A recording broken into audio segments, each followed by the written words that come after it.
Fa nanao tanteraka fionana tamin'ny mpanao gazety kosa androany avy eo anivon'ny komity mpanavotana ny Madagasikara KPM manao fahatarany maro azy tao anatin'izany moa no nitondran'izy ireo ny fomba fijeriny mahakasika ny fivoaran'ny raharaha politika eto amin'ny firenena. Fanampanazavana. Tsy misy vahaolana afa-tsy mifanivana fitondrana misy amin'izao fotoana izao ihany no ahafahana miroso amin'ny fifidianana araka ny hevitry ny komity mpanavotana ny Madagasikara na ny KPM.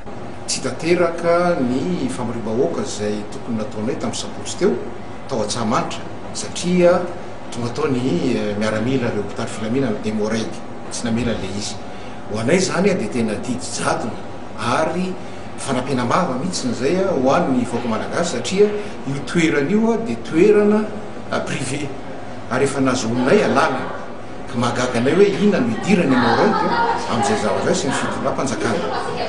Ho anay zany dia fandikan-dalàna tsotra zao misy satria voalaza ny tondrozotra fa tsy mainty azo atao ny maneho hevitra ankalalàna ka ny vahaolana raha ohatra ka tiana ny isiny fifidianana madio mangarahara ho anay zany dia ravana tanteraka ny fitondrana zay tsy tan-dalàna mba hametrahana fitondrana vonjo maika anatanteraka ny fifidianana madio mangarahara. Zay zany vahaolana hitanay ato anatin'ny KPM na komity mpanavotana any Madagasikara amin'izao fotoana izao.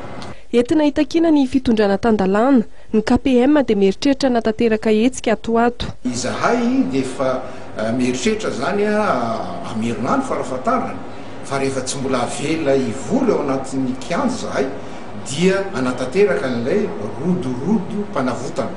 Zay no filazanay azy mba tsy lazana hoe fidinana an-talambe fa dia tena manifestation de rue no ataonay amin'izay fotoana izay. Ho an'ny KPM, ny rodorodo mpanavotana no dingana farana everina navotana amin'ny firenena.